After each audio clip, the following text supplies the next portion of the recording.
May 17, 1943. Fort Hunt, Virginia.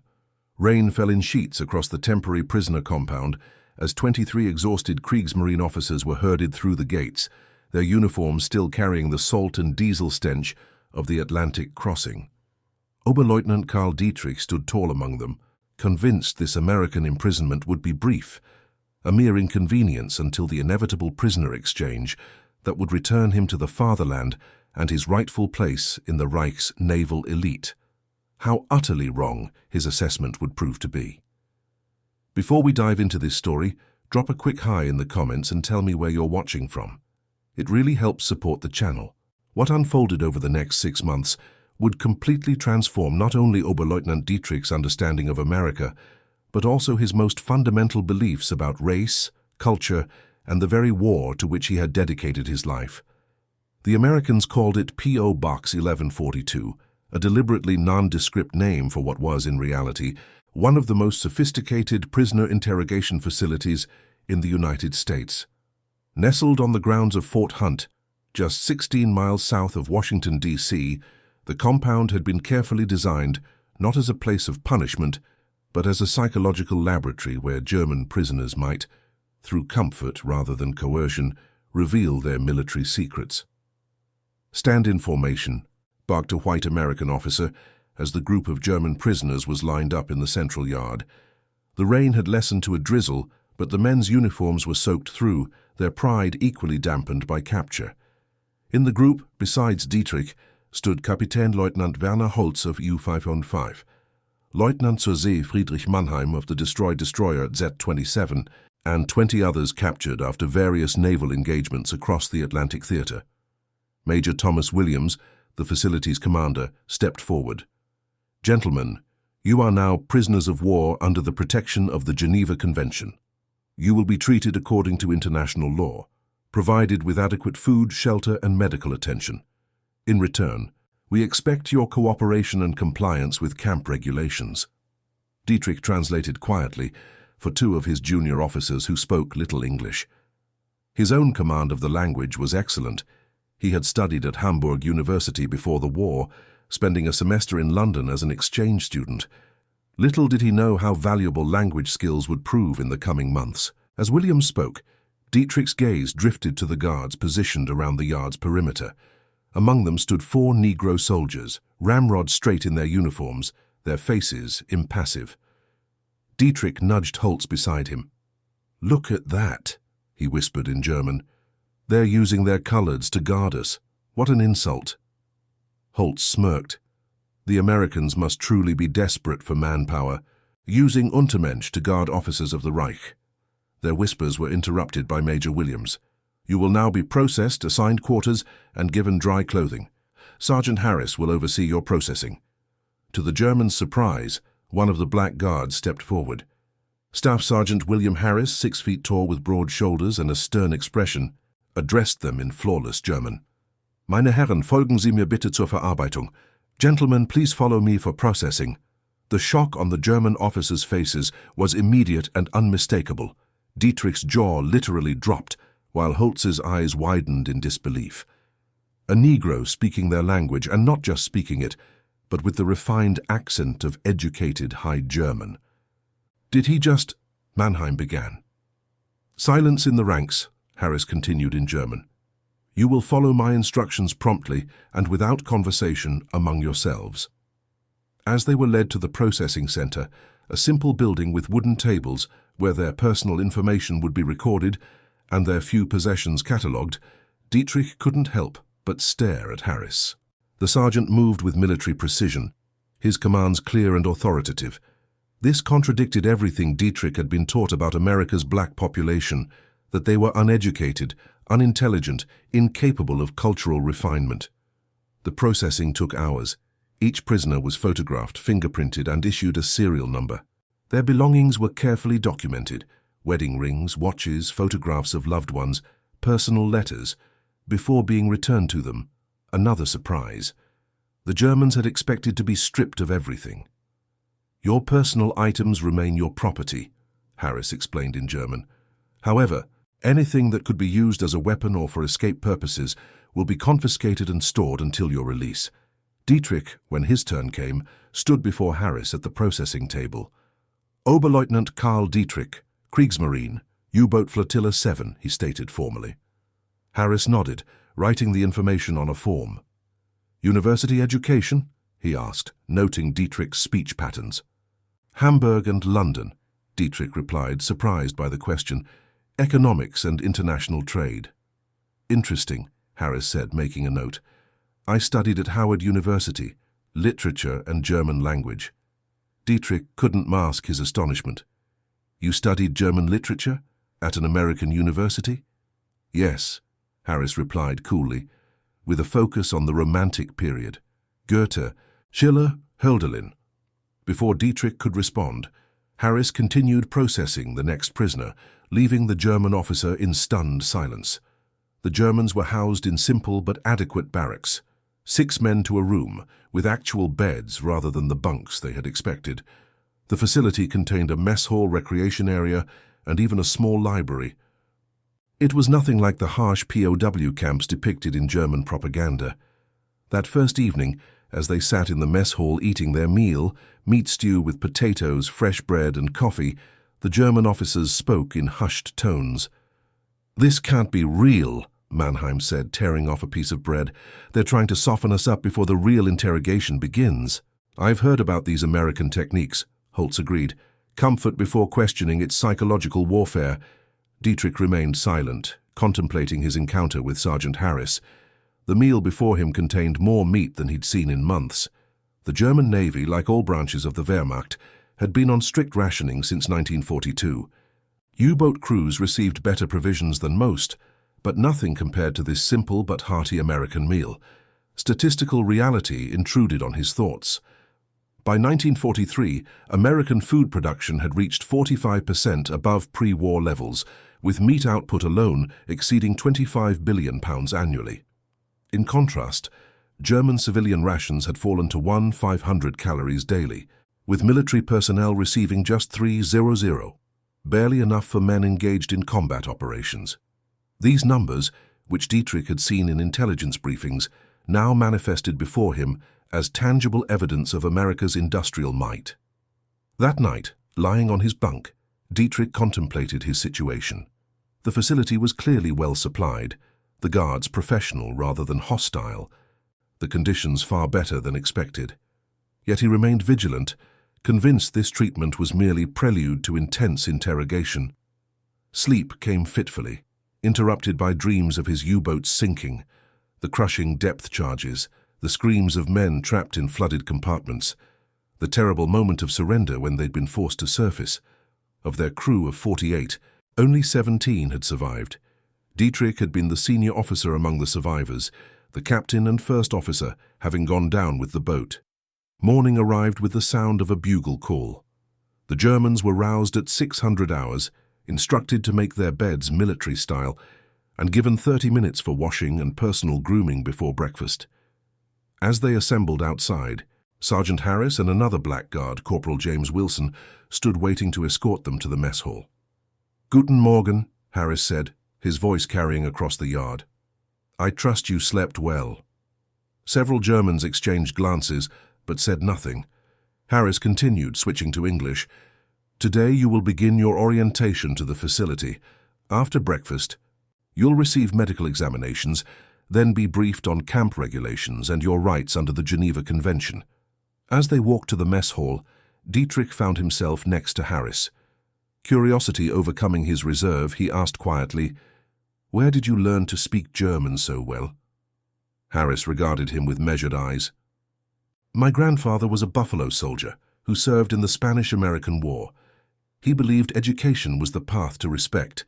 My father became a professor of European history, and I grew up surrounded by German literature and philosophy. I chose to study it formally at university."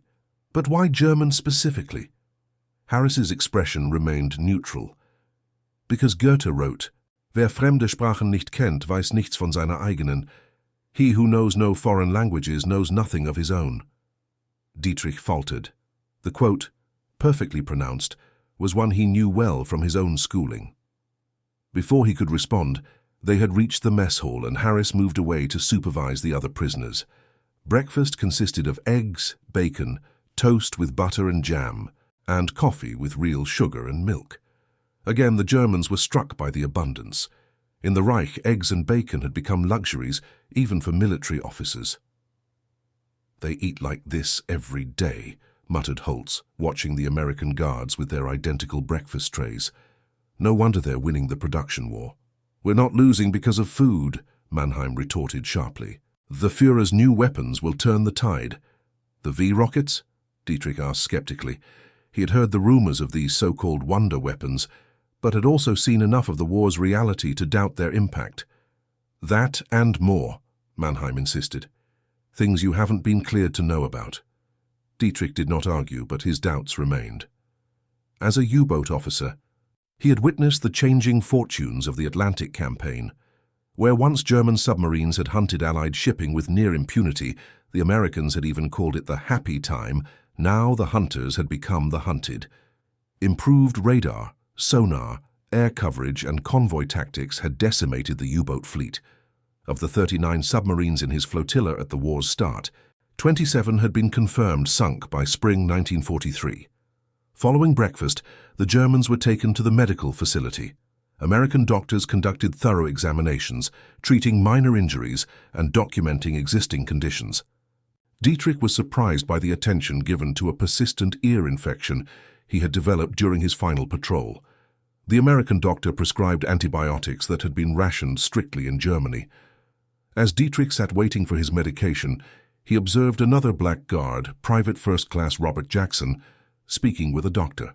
To his astonishment, Jackson was conversing not in English, but in what sounded like Latin medical terminology, discussing another prisoner's condition with evident knowledge. After medical processing, the Germans were assembled in a small auditorium for orientation. Major Williams explained the camp's purpose, rules, and their rights as prisoners of war. Then, unexpectedly, he introduced a series of educational opportunities available to them. "While you are here, you may continue your education if you wish," Williams explained. "We have classes in English, mathematics, history, and several other subjects taught by qualified instructors. Additionally, you may request books from our library or through the International Red Cross." Dietrich translated this for the benefit of those with limited English. Many looked skeptical, but several, particularly the younger officers, showed interest. As they filed out of the auditorium, Dietrich found himself walking alongside Corporal Wilson, the second black guard he had noticed earlier.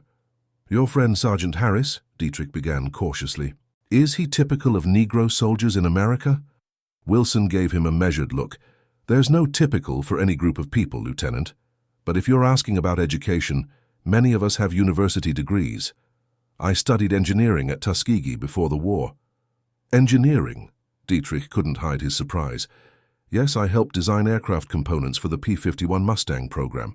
The revelation silenced Dietrich. The P-51, he knew it well. The fighter had become the bane of the Luftwaffe, escorting bombing raids deep into German territory with devastating effect. German pilots called it the fork-tailed devil, and here was a black American claiming to have helped design it. That afternoon, the prisoners were allowed their first recreation period.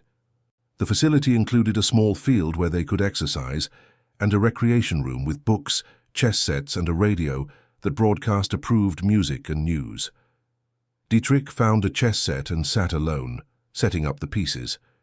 He had been an avid player in university, even competing in regional tournaments. As he arranged the board, a shadow fell across it. "May I join you?" asked Sergeant Harris. Dietrich hesitated, then gestured to the seat opposite. "You play?" "Since childhood," Harris replied, taking the black pieces. They began in silence, each man studying the other's opening moves. Harris played a classical Queen's Gambit, which Dietrich countered with a Slav defense. The game progressed rapidly, both players demonstrating considerable skill. "You play well," Dietrich conceded after 20 minutes of intense concentration. "As do you," Harris replied. "Did you compete formally?" "University championships in Hamburg. You?"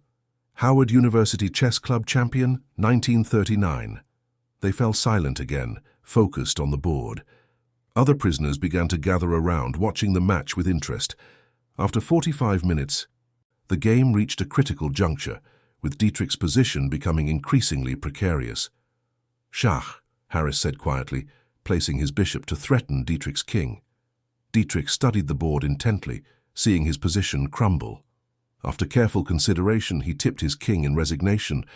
"Gut gespielt," he acknowledged. "Well played." Harris reset the pieces. "Another." Before Dietrich could respond, Mannheim intervened. "Don't you have duties to attend to, soldier?" he asked Harris coldly in English. Harris regarded him calmly. "My duty at present is to supervise recreation period, sir. Chess is permitted recreation." "Come, Dietrich," Mannheim said in German. "It's beneath your dignity to socialize with these guards." Dietrich felt a flash of irritation at Mannheim's interruption, but military hierarchy asserted itself. Mannheim, though younger, held higher rank in the Kriegsmarine. "Another time, perhaps," Dietrich told Harris, standing to follow Mannheim. As they walked away, Mannheim spoke in hushed German. "You need to be careful. They're trying to use these educated Negroes to undermine our world view, make us question the Reich's racial principles." "It was just chess," Dietrich countered. "It's never just chess with Americans. Everything here is psychological warfare." Mannheim glanced around. "Remember your training. Name, rank, and serial number only. Any other engagement could be construed as collaboration." Dietrich nodded, though privately he questioned Mannheim's paranoia.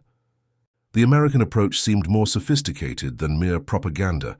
If they wanted information, why not simply interrogate them directly? The answer came the following day, when Dietrich was summoned to an interview room. He expected harsh lights, recording equipment, aggressive questioners. Instead, he found a comfortable office with windows overlooking the compound's perimeter, where spring foliage was beginning to appear on the trees. Captain Jonathan Miller, a civilian-clothed intelligence officer, greeted him pleasantly.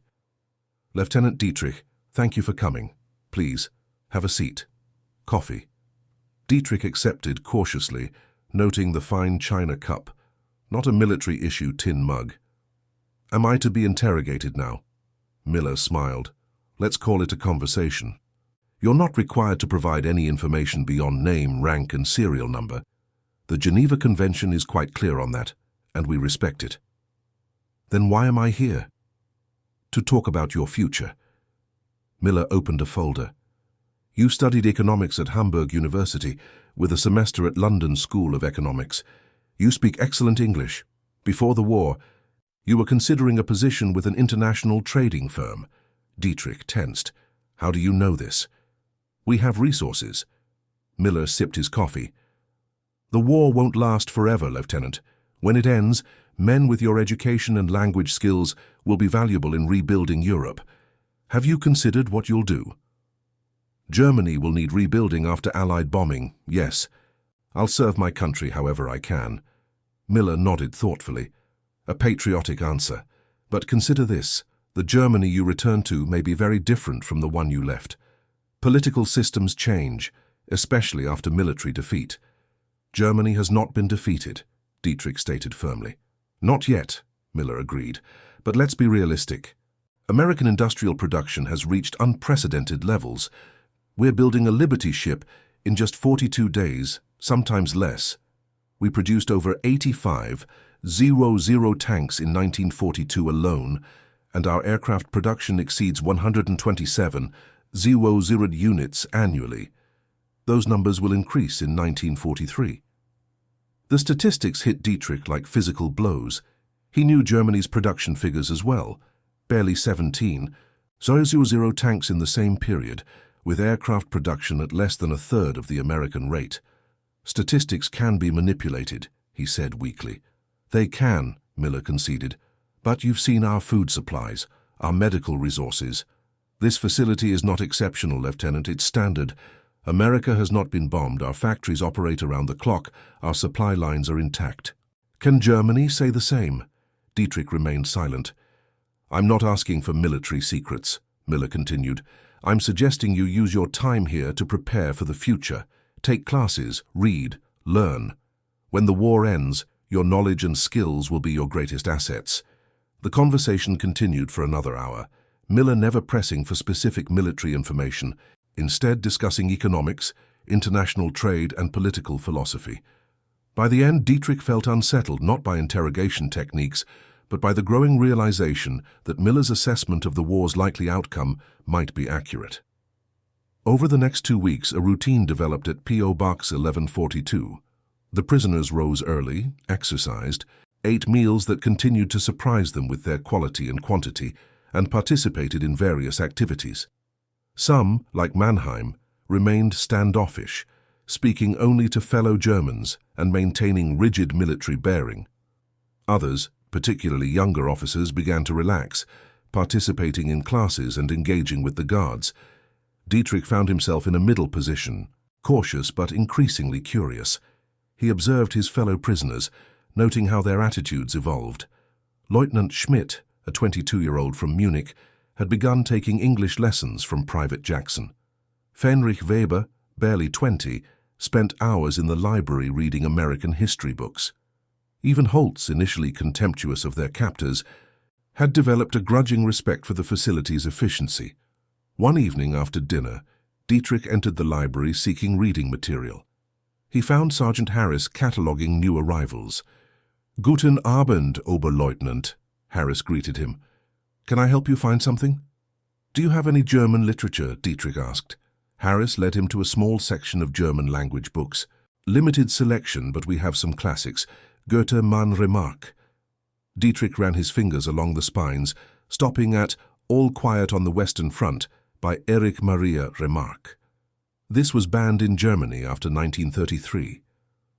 "Yes," Harris replied. "Books that humanize the enemy are often unwelcome during wartime." Dietrich pulled the volume from the shelf. "Have you read it?" "Many times. It's a powerful testament to the universal soldier's experience." Harris selected another book, Goethe's Faust, and handed it to Dietrich. "This might also interest you. My personal favorite." "You've read Faust in the original German?" Dietrich couldn't keep the skepticism from his voice. Harris smiled slightly. "Wer immer strebend sich bemüht, den können wir erlösen. Whoever strives with all his might, that man we can redeem." The perfect quotation from the text silenced Dietrich. Harris continued, "I wrote my thesis on Faust's redemption arc as it relates to the German philosophical concept of Bildung, self-cultivation through education." Dietrich stared at him, cognitive dissonance washing through his mind. Everything he had been taught about racial hierarchy was contradicted by the man standing before him, educated, articulate, cultured in ways that many German officers were not. "Why are you telling me this?" Dietrich finally asked. Harris regarded him thoughtfully. "Because you seem capable of seeing people as individuals rather than categories. Not everyone is." Before Dietrich could respond, the library door opened and Mannheim entered, stopping abruptly when he saw them. "Am I interrupting?" he asked coldly. "Not at all, sir," Harris replied professionally. "Lieutenant Dietrich was just selecting some reading material." Mannheim's eyes fell on the books in Dietrich's hands. "Remarque? Degenerate literature, Dietrich? I'm surprised at you." "I was curious," Dietrich replied, feeling strangely defensive. "Curiosity about the wrong things can be dangerous." Mannheim turned to Harris. "You're dismissed, Sergeant." "I don't take orders from prisoners, sir," Harris responded evenly, "but I've completed my tasks here, so I'll leave you gentlemen to your discussion." With a respectful nod to both, Harris departed, leaving an uncomfortable silence. "You're getting too friendly with the guards," Mannheim said once they were alone, "particularly the Negro ones. It's being noticed." "By whom?" "Those of us who maintain proper German military discipline." Mannheim lowered his voice. "There are still loyal National Socialists here, Dietrich. Men who will remember who collaborated and who resisted when we return home." The threat was thinly veiled. Dietrich felt a flash of anger. "Is reading a book collaboration now? Has Germany fallen so far?" "Watch yourself," Mannheim warned. "The war continues, and when it's won, there will be accounting." "And if it's lost?" Mannheim's face hardened. "Then men like you will try to save themselves by embracing the enemy's culture. But true Germans will rebuild. The Reich will rise again, perhaps not in our lifetime, but eventually. The strong always prevail." With that, he left Dietrich alone among the books, troubled by the encounter. He realized the camp contained a microcosm of German society, the true believers like Mannheim, the pragmatists like himself, and those already preparing for a post-Nazi future. That night, lying in his bunk, Dietrich began reading All Quiet on the Western Front. The story of German soldiers in World War I resonated deeply, particularly their disillusionment as reality stripped away patriotic idealism. He read until lights out, haunted by parallels to his own experience. June arrived, bringing humidity and thunderstorms to Virginia. The Germans, accustomed to northern European climate, struggled with the heat. Additional showers were installed, recreation periods moved to early morning and evening, and lighter clothing issued. One sweltering afternoon, as Dietrich sat in the shade writing a letter home, to be sent via the Red Cross, he observed a curious scene. A small group of German prisoners, Schmidt, Weber, and 3 others, were engaged in animated conversation with Privates Jackson and Wilson, and another blackguard named Davis. They appeared to be sharing photographs. Curious, Dietrich approached. Schmidt looked up, grinning. "Dietrich, come see this." Private Davis was a jazz musician before the war. He played with Count Basie. Davis, a slender man with expressive hands, nodded. Trumpet section, 1939 to 1941, toured all over America. Jazz was banned in Germany, Weber said, examining a photo of Davis in a tuxedo, trumpet in hand. Called it Neger music, Negro music. But we still listened secretly. I have records hidden under my floorboards at home. My father would beat me if he knew, Schmidt laughed. He's a party official, but I love Ellington, Armstrong, Basie, all of them. Dietrich studied the young Germans, struck by their enthusiasm. These were Hitler Youth graduates raised under National Socialist indoctrination, yet here they were, eagerly engaging with the very people they had been taught to despise. "Do you play any instrument, Lieutenant?" Davis asked him. "Piano, poorly," Dietrich admitted. "Classical training, but no talent." "There's a piano in the recreation hall," Davis offered. "Nothing fancy, but it's in tune. You're welcome to use it." The conversation continued, shifting from music to civilian life, hometowns, pre-war experiences. The barriers between captors and captives, black and white, seemed temporarily suspended in this small cultural exchange. Later, as they walked back to the barracks, Schmidt fell in beside Dietrich. "They're not what we were told, are they?" he said quietly. "No," Dietrich acknowledged. "They're not. Makes you wonder what else they lied about." Dietrich had no answer. The question had been growing in his own mind for weeks, becoming increasingly difficult to ignore. The following Sunday, an unexpected opportunity arose. The camp chaplain, a Lutheran minister who conducted services for those prisoners who wished to attend, fell ill. Rather than cancel the service, Sergeant Harris offered to read scripture and lead prayers, having studied theology alongside literature. Approximately 15 prisoners, including Dietrich but not Mannheim or Holtz, gathered in the small chapel. Harris, dressed in his uniform but without sidearm, stood at the simple pulpit. In perfect German, he read from Luther's translation of the Bible, the Gospel of Matthew, the Sermon on the Mount. "Selig sind die Friedfertigen, denn sie werden Gottes Kinder heißen. Blessed are the peacemakers, for they shall be called children of God." His voice, deep and resonant, filled the chapel. He read without commentary, allowing the words to stand on their own. When he finished, he led them in the Lord's Prayer, then stood silently as the prisoners filed out. Dietrich lingered, watching as Harris carefully closed the Bible. "You know Luther's translation well," he observed. "It's considered a masterpiece of German prose," Harris replied. "Even for non-Lutherans, it's essential reading for German literary studies." "You're not Lutheran, then?" "Baptist. But appreciation of sacred texts transcends denominational boundaries." Harris regarded him curiously. "May I ask you something, Lieutenant?" "Of course." "How do you reconcile your evident education and intelligence with the Reich's racial doctrines? You must know they contradict basic scientific and historical facts." The directness of the question startled Dietrich. After a moment's hesitation, he answered honestly. "When everyone around you accepts something as truth, questioning it becomes nearly impossible. It's easier to compartmentalize, to separate what you see from what you're told to believe. Harris nodded. Cognitive dissonance. The mind's ability to hold contradictory beliefs simultaneously. But it becomes harder when the contradiction stands before you in flesh and blood, Dietrich admitted. When the Untermensch quotes Goethe and beats you at chess. A faint smile crossed Harris's face. We call that shattering the narrative. It's why integration is so feared by segregationists. Direct experience undermines prejudice. Is America integrated then? Dietrich asked, genuinely curious. Harris laughed, a short, bitter sound. Hardly. I couldn't eat in most restaurants in Washington, D.C., just 16 miles from here. Couldn't stay in hotels, attend most universities, live in most neighborhoods. Yet you fight for this country. I fight for what America could be, not what it is. Harris straightened his uniform. The same reason I believe many Germans fought in the last war, for an ideal of Germany beyond Kaiser or Führer. The comparison struck Dietrich deeply. Before he could respond, the chapel door opened and Major Williams appeared. "Everything all right, Sergeant?" he asked, glancing between them. "Yes, sir," Harris replied. "Just discussing theological interpretations." "Very good.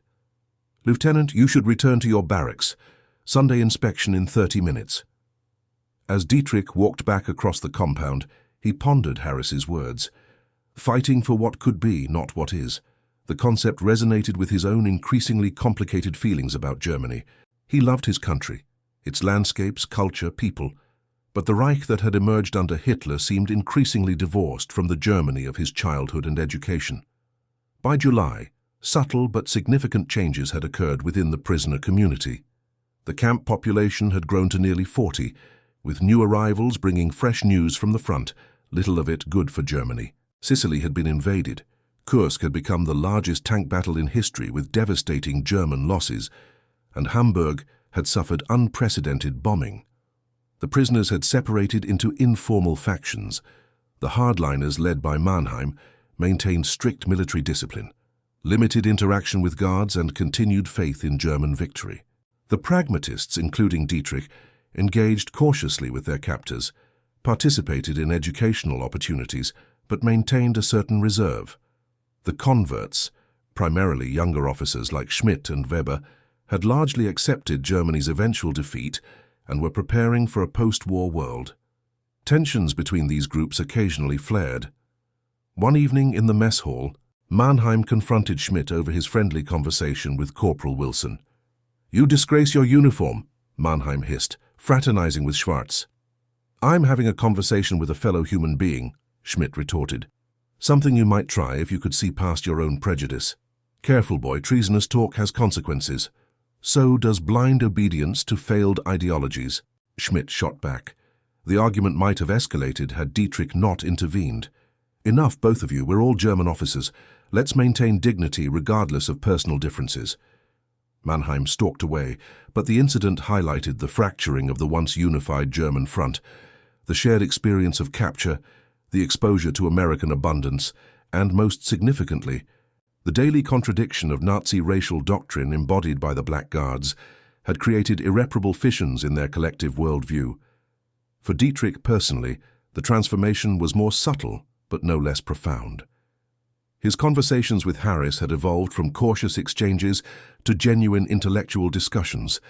They debated literature, philosophy, history, Goethe and Schiller, Kant and Hegel, the Weimar Republic and the rise of National Socialism.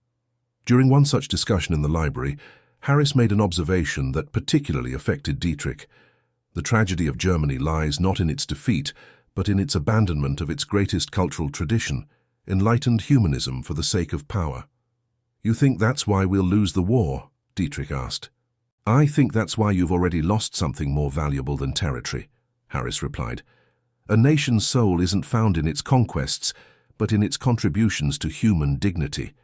Germany gave the world Beethoven and Bach, Goethe and Schiller, Kant and Humboldt. What will history remember of this era?" The question haunted Dietrich long afterward. What indeed would remain of German culture after the Reich's fall? Would the world remember only the darkness, forgetting centuries of light?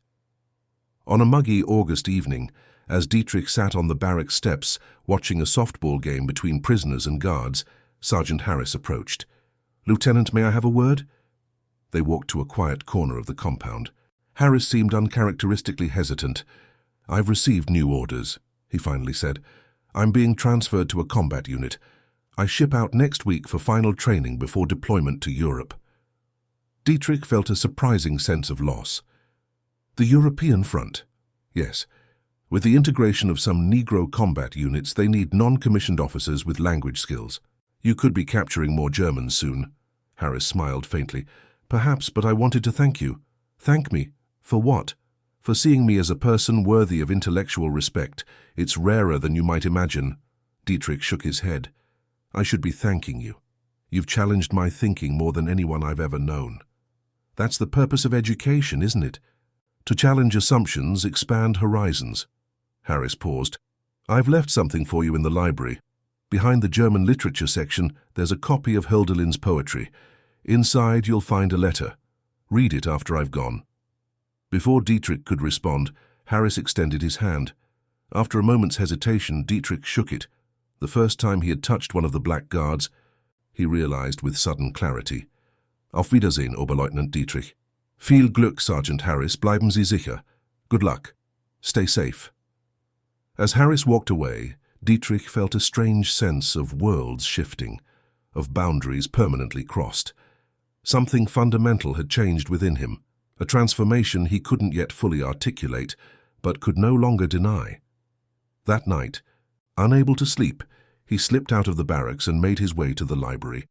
The guard on duty, knowing Dietrich's reading habits, allowed him entry. In the German section, he found the Hölderlin volume, and within it, a letter in Harris's precise handwriting. "Oberleutnant Dietrich," it began. "By the time you read this, I will have departed. I want to share something I couldn't say directly. During our conversations, I've observed your struggle between patriotism and truth. It's a struggle I know well. America's racial contradictions mirror Germany's in many ways, both nations proclaiming noble ideals while practicing base discrimination. The difference is that America's founding principles, however imperfectly realized, contain the seeds of eventual equality. The Constitution can be amended, interpreted, expanded. The Nuremberg laws offer no such possibility. You face a choice that will define your generation of Germans, whether to cling to a corrupt ideology out of misplaced loyalty, or to reclaim the humanistic tradition that represents Germany's true greatness. Goethe wrote, "None are more hopelessly enslaved than those who falsely believe they are free." National Socialism has enslaved German minds while claiming to liberate them. True freedom begins with recognition of this contradiction. When this war ends, as it must, Germany will need men like you, educated, thoughtful, capable of distinguishing between love of country and blind obedience to toxic doctrines.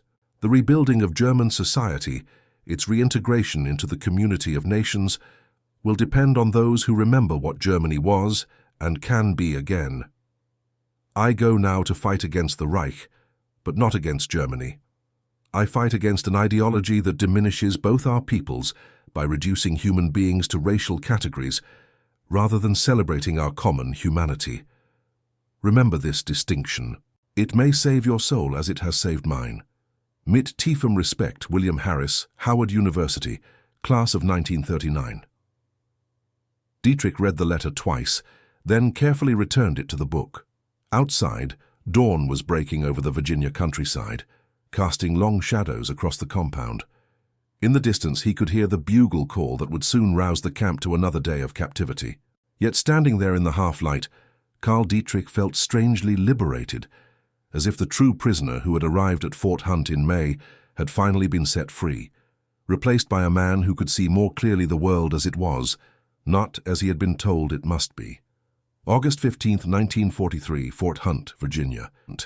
The air hung heavy with summer humidity as Oberleutnant Karl Dietrich stood at morning roll call, his mind still dwelling on Sergeant Harris's departing letter.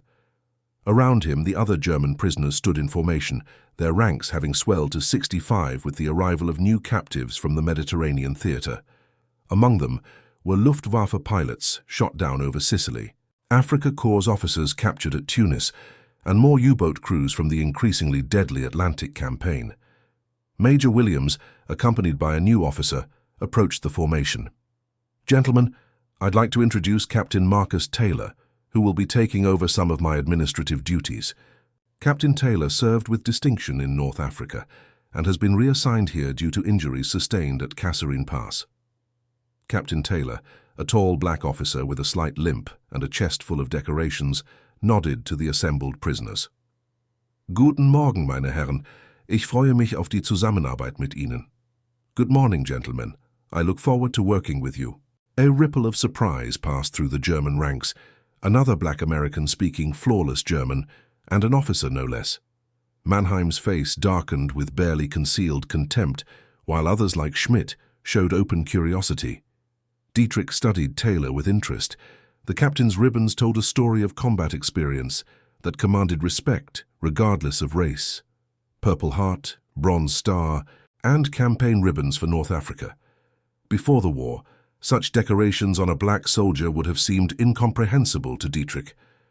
Now they merely confirmed what his interactions with Harris had suggested, that courage, intelligence, and honor transcended the artificial boundaries of race. Following roll call, Captain Taylor approached Dietrich.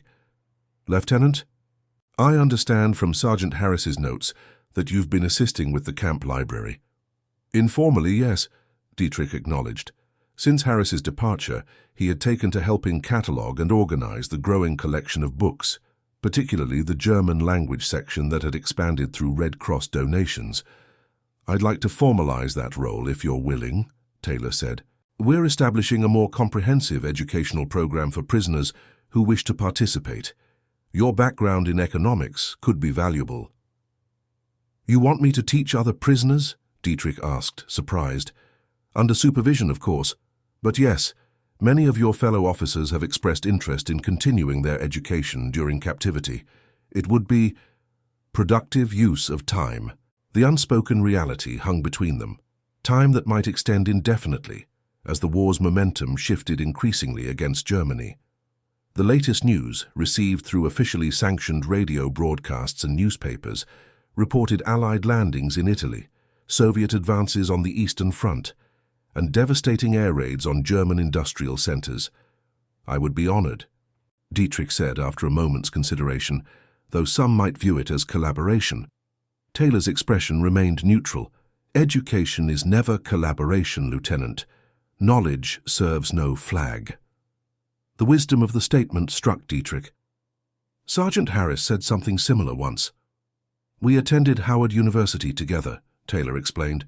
"Different departments. He studied literature while I focused on international relations, but we shared many professors and perspectives." "He mentioned Howard often," Dietrich said. "I hadn't realized it produced so many accomplished graduates." Taylor smiled slightly at Dietrich's careful phrasing. "Howard has educated the black intellectual class since 1867. Doctors, lawyers, scientists, diplomats. The paradox of American racism is that it created separate institutions that became centers of excellence in their own right." Before their conversation could continue, a commotion erupted across the compound. Two prisoners, a newly arrived Luftwaffe pilot and Weber, one of the younger convert officers, were engaged in a heated argument that threatened to become physical. Taylor moved quickly despite his limp, with Dietrich following. They reached the scene just as guards intervened to separate the men. "What's happening here?" Taylor demanded. Weber, his face flushed with anger, spoke first. "Hauptmann Berger was insulting Private Davis, sir, using racial slurs and threatening language." Berger, a hard-faced pilot in his 30s, glared at Weber. "Verräter, fraternizing with the enemy, defending these Untermenschen against your own people." "Enough!" Taylor's voice cut through the tension. "Hauptmann Berger, you will accompany me to the administration building immediately. Weber, return to your barracks." "I don't take orders from—" Berger began. "You will comply," Taylor interrupted, "or face disciplinary measures under the Geneva Convention, which permits punishment for insubordination while maintaining humane treatment. Your choice, Captain." Something in Taylor's tone, the absolute authority behind the words, caused Berger to reconsider. With a final glare at Weber, he fell into step beside Taylor, who led him away. Dietrich turned to Weber. "What exactly happened?" The young officer shook his head. "Davis was teaching me American jazz progressions on the piano. Berger came in and started making comments about jungle music and animals pretending to be human. When I defended Davis, he called me a race traitor." Dietrich sighed. "The new arrivals bring old attitudes. They haven't had time to adjust their perspectives." "It's more than that," Weber said. "Berger was SS before transferring to Luftwaffe special units. He still wears the blood group tattoo. He indicated his own arm, where some SS men had their blood type tattooed for emergency transfusions. The true believers are getting desperate as the war turns against us. They see any questioning of ideology as betrayal." The incident highlighted the growing divisions among the prisoners. What had begun as subtle factions had hardened into distinct camps that rarely interacted except when forced to do so. The hardliners, led by Mannheim and now reinforced by men like Berger, maintained rigid adherence to Nazi principles. The pragmatists, Dietrich's group, had adopted a wait-and-see approach, acknowledging Germany's deteriorating position while reserving judgment on the Reich's ultimate fate. The converts, like Weber and Schmidt, had essentially accepted defeat and were focusing on post-war possibilities. These divisions mirrored the fracturing occurring within Germany itself, as Dietrich learned through censored but still informative news sources. Reports of the July 20th plot, an attempted assassination of Hitler by Wehrmacht officers, had reached the camp, triggering intense debates about patriotism versus moral duty. Is opposing Hitler treason against Germany, or the highest form of loyalty to what Germany should be? Schmidt had asked during one such discussion. The question resonated with Dietrich, who increasingly saw the distinction Harris had drawn between the Reich and Germany as not merely philosophical, but practical, a necessary separation for Germans who wished to reclaim their national identity after the war. By September, Dietrich's educational duties had expanded considerably. 3 days a week, he taught basic economics and international trade principles to a small but dedicated group of prisoners, supervised by American educational officers, including occasionally Captain Taylor. He found himself drawing on his university training while incorporating new perspectives gained during his captivity. During one session focused on post-war economic recovery, Dietrich referenced the Weimar Republic's hyperinflation crisis. The economic destabilization of the 1920s created political vulnerabilities that extremist movements exploited, he explained to his class of 12 prisoners. A lesson for the future: economic stability is essential for democratic institutions to function. "Are you suggesting democracy will return to Germany after the war?" asked Feldwebel Müller, an Afrika Korps non-commissioned officer. "I'm suggesting that whatever government emerges will need economic competence to succeed," Dietrich replied carefully. "The mistakes of Versailles, punitive reparations, currency collapse, mass unemployment cannot be repeated if a stable post-war order is to be established."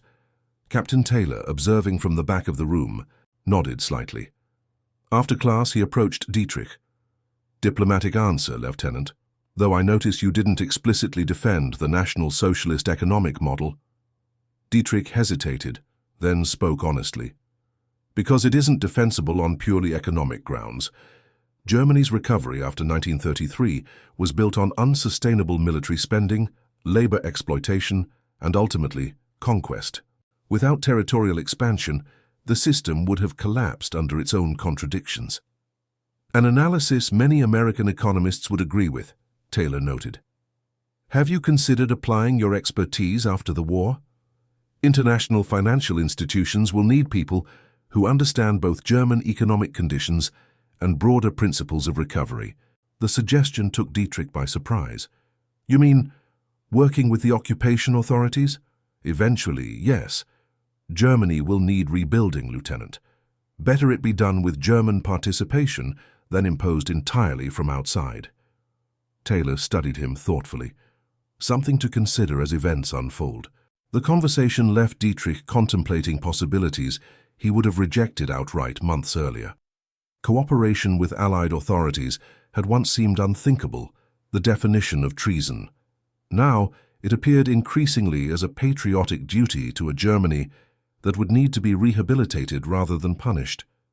That evening in the mess hall, Dietrich found himself seated across from Schmidt, who had become his most frequent companion since Harris's departure. The young officer slid a newspaper across the table, the Washington Post, 2 days old, but still containing information more current than anything available in wartime Germany. "Look at this," Schmidt said quietly, indicating an article about Allied bombing of German cities. "Frankfurt, Mannheim, Ludwigshafen, all heavily damaged. My family is in Mannheim." Dietrich scanned the article, noting the statistics. 1. 652 tons of bombs dropped in a single night raid, 35% of the city center destroyed, estimated civilian casualties in the hundreds. "Have you received any letters?" he asked gently. Schmidt shook his head. "Nothing since July. Red Cross mail is months behind." He looked up, his young face drawn with worry. "When I was shot down, I believed it was a temporary setback. The Führer would unveil new weapons, turn the tide, achieve final victory. Now you worry for your family's safety," Dietrich finished for him. "It's natural, Schmidt. War spares no one its consequences." "The hardliners still believe," Schmidt said, glancing toward the table where Mannheim and Berger sat with their group, "or pretend to. Yesterday Berger was telling new arrivals that Hitler has developed a weapon that will destroy all of Britain in a single blow. Pure fantasy, but they cling to it." Dietrich nodded thoughtfully. "Faith is powerful, especially when reality becomes unbearable." "Is that what it was for you? Before?" "This place changed things." Schmidt gestured vaguely around the mess hall. The question gave Dietrich pause. When had his transformation begun? Was it during those chess matches with Harris, their literary discussions, or was it simply the accumulation of evidence? American abundance, industrial superiority. The educated blackguards who contradicted everything Nazi ideology claimed, that had gradually eroded his certainties? "I was never a true believer," he finally said, "but I accepted the system, participated in it, fought for it. That makes me complicit in its crimes." "We all are," Schmidt replied quietly. "The question is what we do with that knowledge now." Before Dietrich could respond, the mess hall doors burst open and Captain Taylor entered, accompanied by Major Williams and several guards. The room fell silent as Williams stepped forward. "Gentlemen, I have an announcement. Italy has surrendered to Allied forces, official as of September 8th. A murmur ran through the assembled prisoners.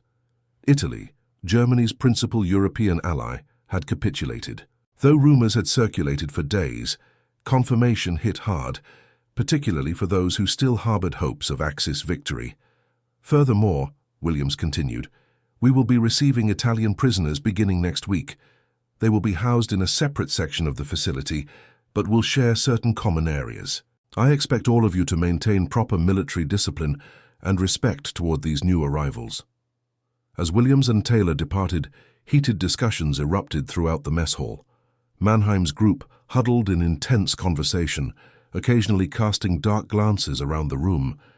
Schmidt and the younger officers debated what Italy's surrender meant for the war's duration. Dietrich ate in silence, contemplating the accelerating collapse of the world he had known. Later that night, unable to sleep, Dietrich walked to the compound's fence, gazing out at the Virginia countryside bathed in moonlight. A guard, Private Jackson, one of Harris's friends, nodded to him but made no move to send him back to the barracks. Over months of good behavior, Dietrich had earned certain minor privileges, including evening walks within designated areas. "Beautiful night, Lieutenant," Jackson commented, his rifle held casually rather than aimed. "Yes," Dietrich agreed. "Peaceful. Hard to believe there's a war." Jackson smiled slightly. "That's America for you. While Europe burns, we grow more food, build more planes, train more soldiers, all without a single bomb falling on our cities. A significant advantage," Dietrich acknowledged, "more than you know. U.S. industrial production has now surpassed the combined output of all Axis powers by a factor of 3. We'll produce 90 Zusaran tanks this year, or 140 Zusaran aircraft." Jackson recited the statistics matter-of-factly. "And that's with 30% of our industrial capacity, still dedicated to civilian goods.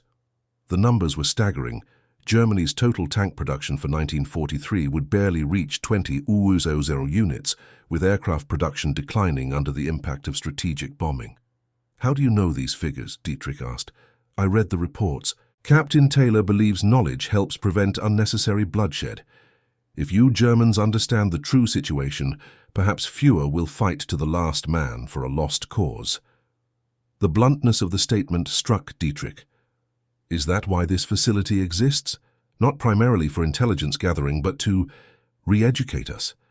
"Intelligence is certainly gathered," Jackson replied carefully. "But yes, there's a longer view as well.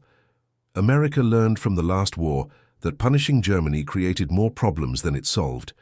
This time, the goal is to separate Nazis from Germans, to preserve what's worth saving while eliminating what's destructive." "And who decides what's worth saving?" Dietrich asked, genuinely curious. "Ultimately, Germans will. But first, they need to see clearly what Nazism has cost them." Jackson gestured toward the barracks. "Men like you, educated, respected, capable of critical thought, will be essential to rebuilding. That's why you receive different treatment than, say, SS officers in regular POW camps." The conversation gave Dietrich much to consider as he returned to his bunk. Jackson's words suggested a sophisticated American strategy extending beyond military victory to post-war reconstruction, a recognition that Germany would need to be reintegrated into the community of nations rather than merely occupied. The arrival of Italian prisoners the following week created a new dynamic within the compound. Initially, tensions ran high. Many Germans viewed the Italians as traitors for surrendering, while the Italians regarded their former allies with a mixture of resentment and defensive pride.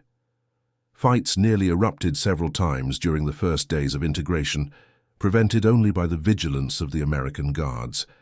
Gradually, however, interaction between the groups increased, particularly among younger officers.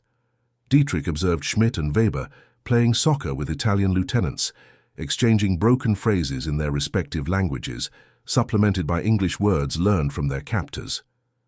Captain Taylor, noticing Dietrich's interest in these interactions, invited him to his office one afternoon in late September. Unlike the sparse military efficiency of most administrative spaces, Taylor's office contained bookshelves, framed maps, and photographs of Howard University. "What do you make of our Italian guests, Lieutenant?" Taylor asked, offering Dietrich a chair. "They've surrendered not just militarily, but psychologically," Dietrich observed. "They've accepted defeat and are already looking toward the post-war world." "While many Germans continue to resist that inevitability," Taylor noted. "Why do you think that is?" Dietrich considered the question. For Italians, fascism was a political system. For Germans, Nazism became intertwined with national identity. Rejecting it feels like rejecting Germany itself. A perceptive analysis.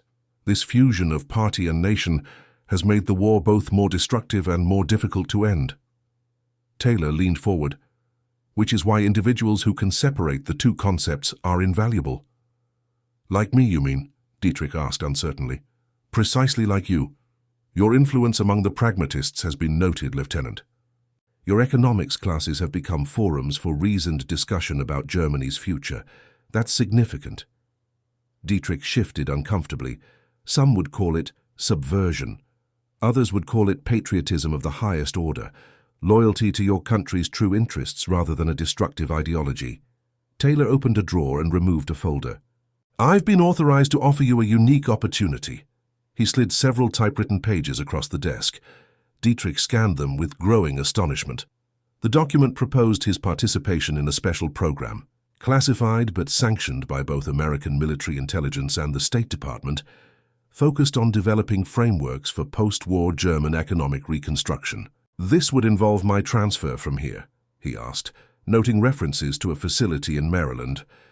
"To a more academic setting, yes. You would join a small group of German prisoners, economists, civil administrators, educators, deemed valuable for reconstruction planning. Your status would remain that of POW, but with greater privileges and responsibilities." "And what exactly would be expected of me?" "Your expertise, your insights into German economic structures, your recommendations for dismantling Nazi economic controls while preserving functional systems. Taylor paused. Complete honesty about what worked and what didn't in the German economic model. No propaganda, no ideology, just practical analysis. The offer represented a turning point. Accepting would place Dietrich firmly in the collaborator category in the eyes of hardliners like Mannheim and Berger. Yet it also offered an opportunity to contribute meaningfully to Germany's future, to help ensure that defeat led to renewal rather than continued destruction. "May I consider this?" he asked finally. "Of course. Take 48 hours. Taylor reclaimed the documents. "Discuss it with no one, for your own safety as much as security reasons." Those 48 hours proved among the most challenging of Dietrich's captivity. He taught his economics class, ate meals, participated in recreation periods, all while weighing a decision that would irrevocably alter his path. On one hand lay continued loyalty to a failing regime and ideology he no longer believed in. On the other, active participation in planning his nation's reconstruction under Allied guidance. What finally decided him was a confrontation he witnessed between Mannheim and one of the Italian officers, Captain Paolo Ricci. In the recreation yard, Mannheim had cornered Ricci, berating him in German-accented Italian. "Traitor! Italy's surrender betrayed the Axis, betrayed the Führer." Ricci, a dignified man in his 40s, responded calmly, "We betrayed nothing but Mussolini's vanity. Italy has suffered enough for his delusions and Hitler's madness." Mannheim's face contorted with rage. "You'll see what happens to traitors when Germany prevails. The Führer will reclaim Italy and punish all who surrendered."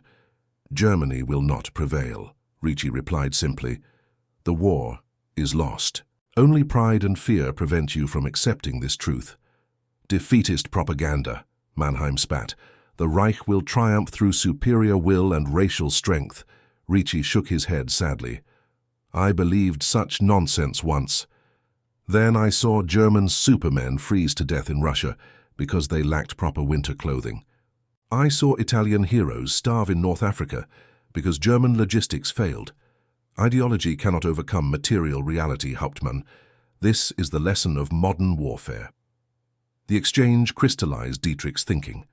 Mannheim represented the willful blindness that had led Germany into catastrophe, the substitution of ideological certainty for observable reality. Ricci embodied the painful but necessary acceptance of defeat that preceded rebuilding. When Dietrich returned to Taylor's office 2 days later, his decision was made. "I'll participate in your program," he stated simply. Taylor nodded, unsurprised. "Excellent. You'll transfer next week. Until then, maintain your regular routine." "What will the others be told about my departure?" "That you've been transferred to another POW facility. Nothing more." Taylor studied him. "Are you concerned about reprisals against your family in Germany?" The question cut to Dietrich's deepest fear. His parents lived in Hamburg, his sister in Berlin, both cities under increasingly devastating Allied bombing. If his actions were perceived as treasonous by Nazi authorities, they could face arrest or worse. "Yes," he admitted, "the Gestapo doesn't hesitate to punish relatives of those deemed disloyal." "We've considered this," Taylor assured him. "Your participation will remain classified until after Germany's surrender. Any work you produce will be attributed to American analysts.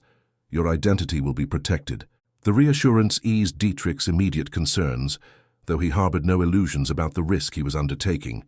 By agreeing to assist Allied planning, he had crossed a line that could not be uncrossed, choosing Germany's future over the Reich's doomed present. His final days at Fort Hunt passed with strange normality.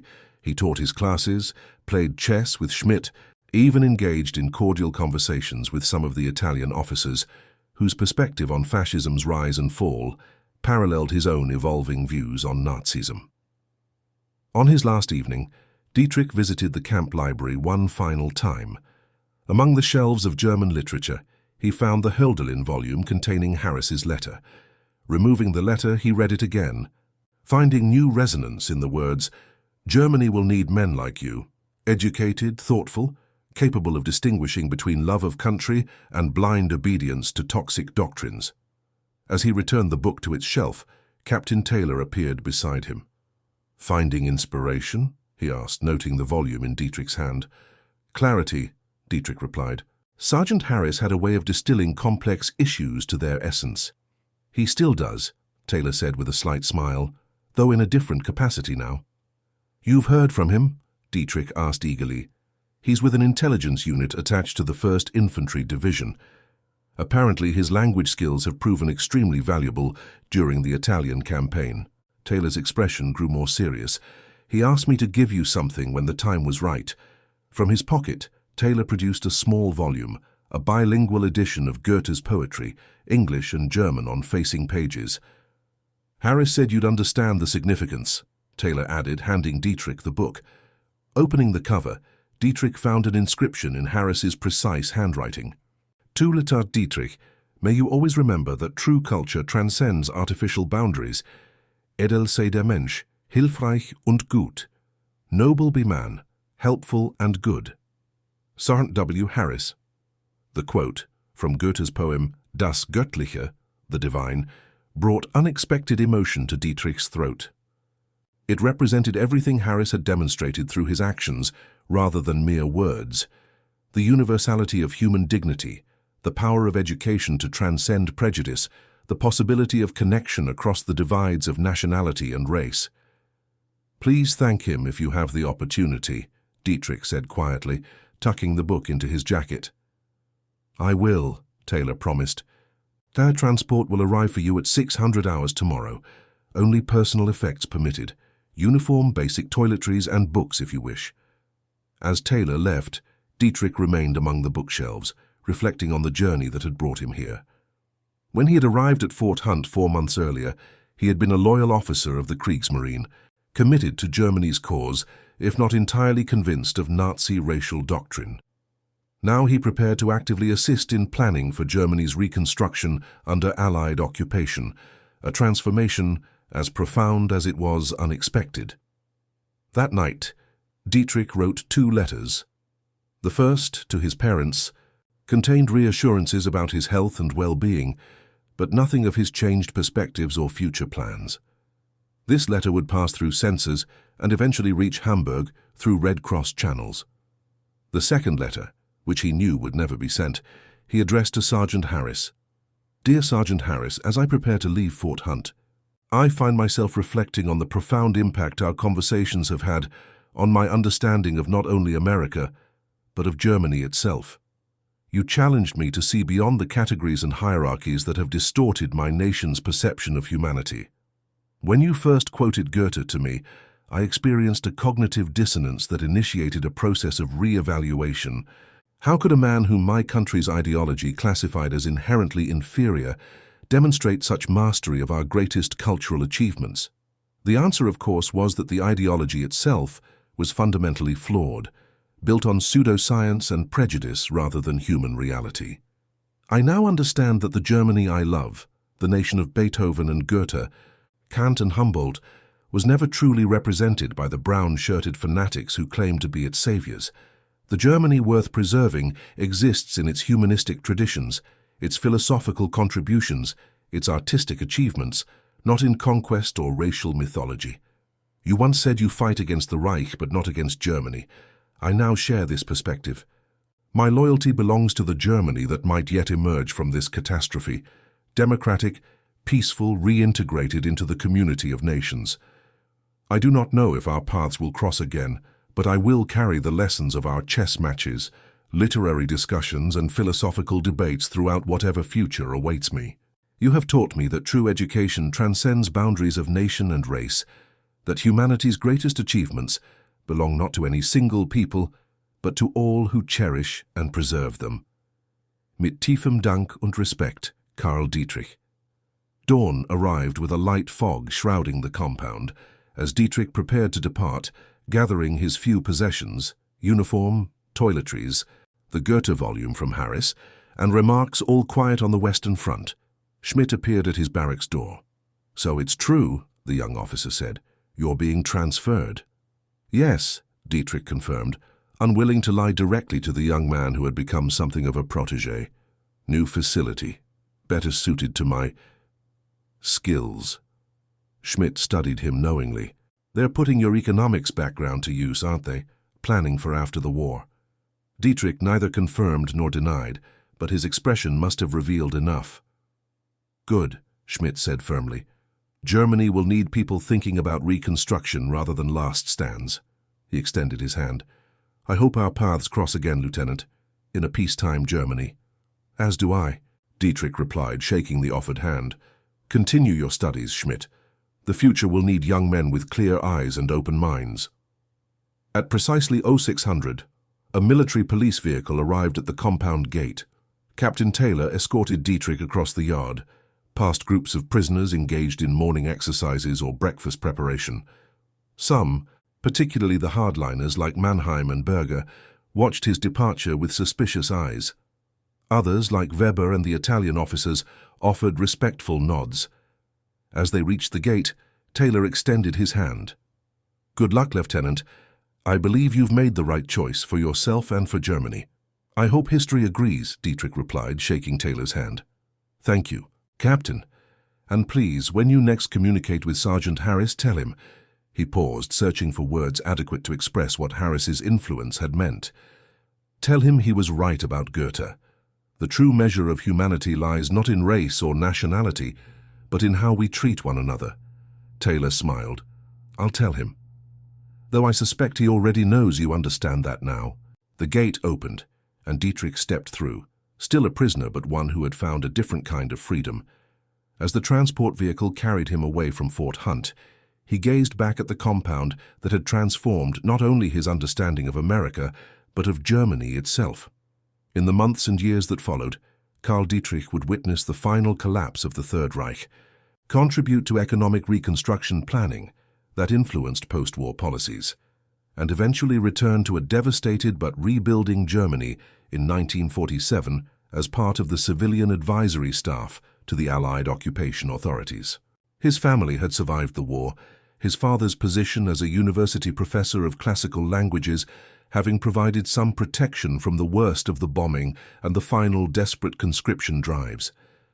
His sister, married to an army officer presumed killed on the Eastern Front, had fled Berlin before its fall and reunited with the family in the American occupation zone. In April 1949, as the Federal Republic of Germany was taking shape under Allied guidance, Dietrich received an unexpected visitor at his office in the Economics Ministry in Frankfurt. The secretary announced, "A Professor Harris from Howard University to see you, Herr Dietrich." When William Harris, now Dr. Harris, entered wearing civilian clothes instead of an American uniform, Dietrich rose in astonishment. The two men regarded each other for a moment before simultaneously extending their hands. "Sergeant, forgive me, Dr. Harris," Dietrich said, his voice thick with emotion. "This is unexpected."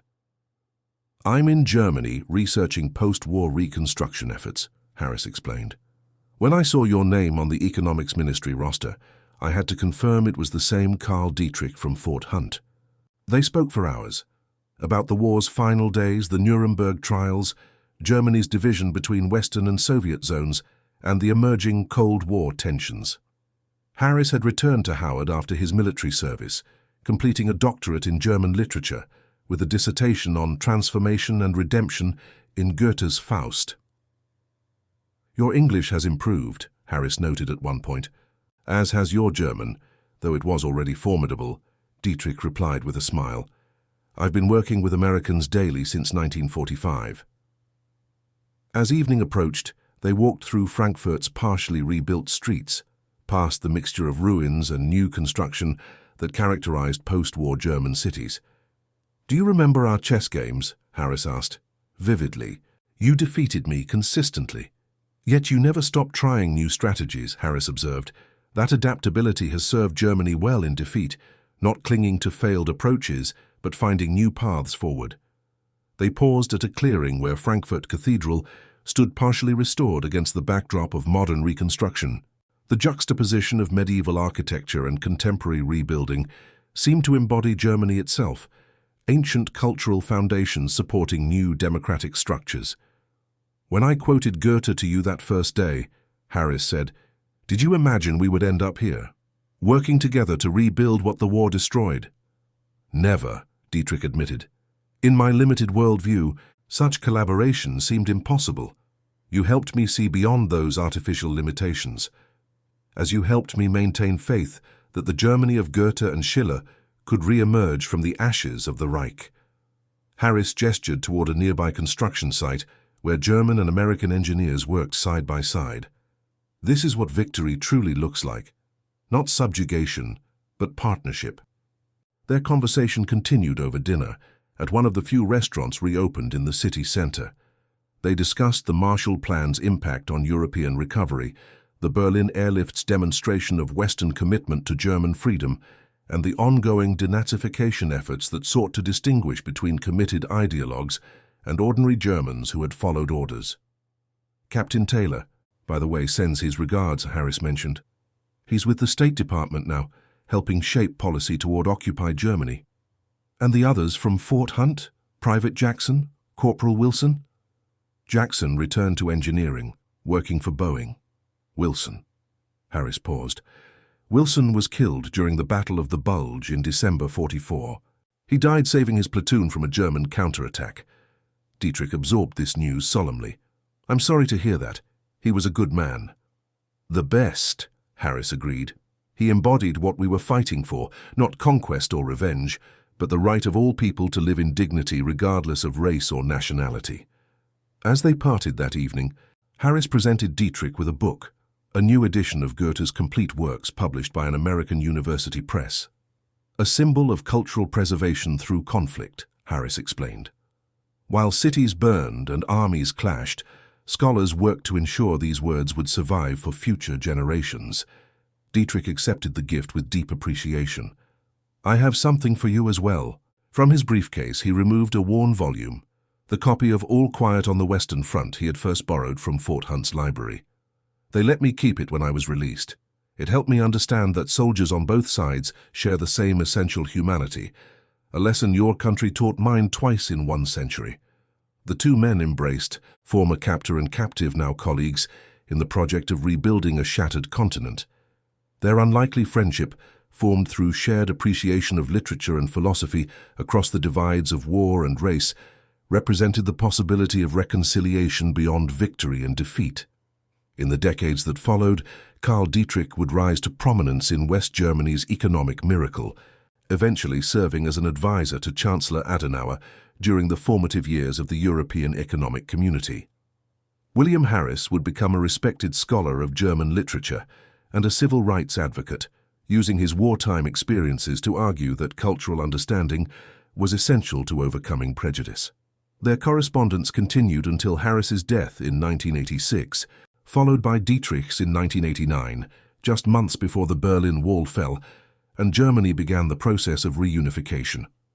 Among Dietrich's papers, his children found decades of letters exchanged with the black American soldier who had quoted Goethe in perfect German, forever changing one German naval officer's understanding of humanity's true measure. And that concludes our story. If you made it this far, please share your thoughts in the comments. What part of this historical account surprised you most? Don't forget to subscribe for more untold stories from World War II and check out the video on screen for another incredible tale from history. Until next time.